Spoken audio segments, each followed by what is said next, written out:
House File 3834 includes surcharges. And so the governor made it clear, again, in this most recent meeting, that we're not interested in any surcharges. That's a position that we've had throughout. It's a position that we thought the DFL agreed with because they had earlier said that revenues were off the table, and then today when we made our offer, they said they would not re-ask for surcharges. So I just wanted to provide that background. It doesn't say on the sheet, surcharges are in or surcharges are out. What it says is that under their proposal, the governor would sign House File 3834 and a second bill to kind of fix what's wrong with that. It's sort of, a different way of approaching it. We're not interested in doing that. We believe this needs to be accomplished in one piece of legislation so that it is all together, that it is one package. And we're not interested in having surcharges as part of that.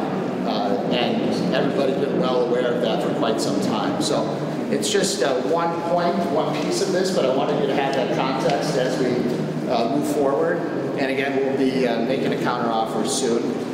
So we're going to continue to work at this. Can you line item surcharges on? I mean, is there a way to do that? No. The governor's ability to line item veto is limited to appropriations.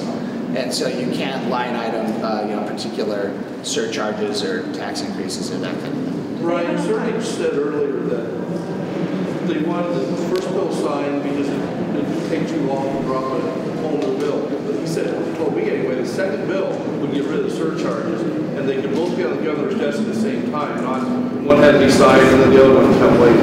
Well, is that not your understanding? In the meeting here at 8:15, the DFL was insisting that surcharges were still needed as part of this overall package.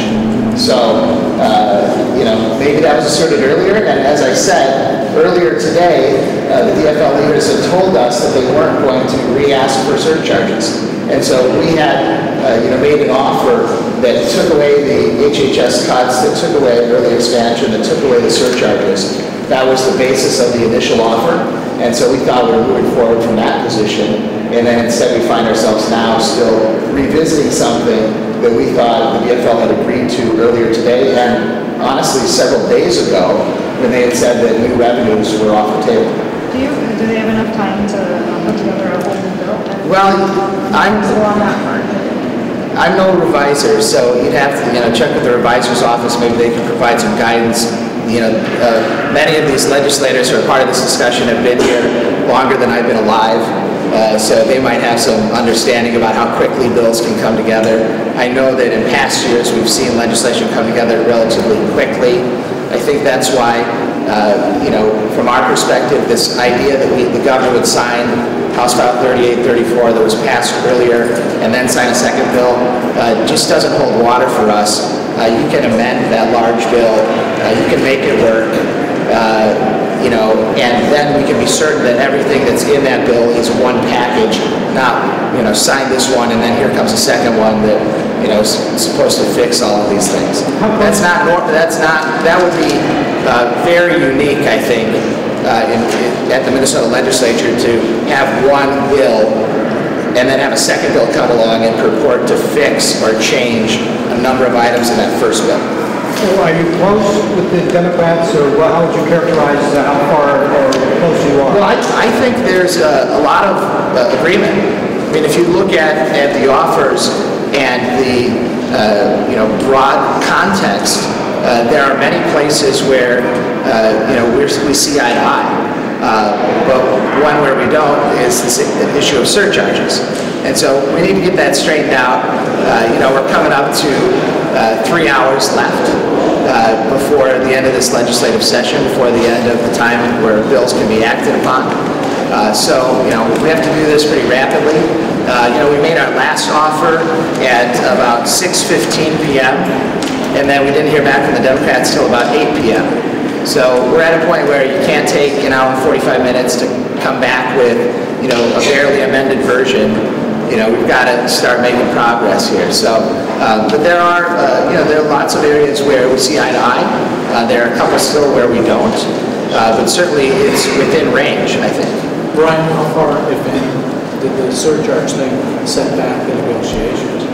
Was that a whole other round? Well, it's something that we've, been talking about throughout, and I think the governor's opposition to surcharges is well established. And so, for us to, be in a meeting at 8:15 p.m. and find that the surcharges are in the earlier bill, and they're expecting the governor to sign the earlier bill, the second bill to fix some things, but not necessarily that. We need to move forward quickly. So that's one of the reasons I wanted to share this, with all of you and share with the public. So there's some context about, what's in the bill, what's being talked about, and, what we need to do so that we can move forward rapidly from here, so we can get this wrapped up in an orderly fashion. How did the governor tell them in that 8:15 meeting about surcharges? That they're not acceptable. So would it be possible in another bill to have surcharges that triggered on if a governor were to early enroll?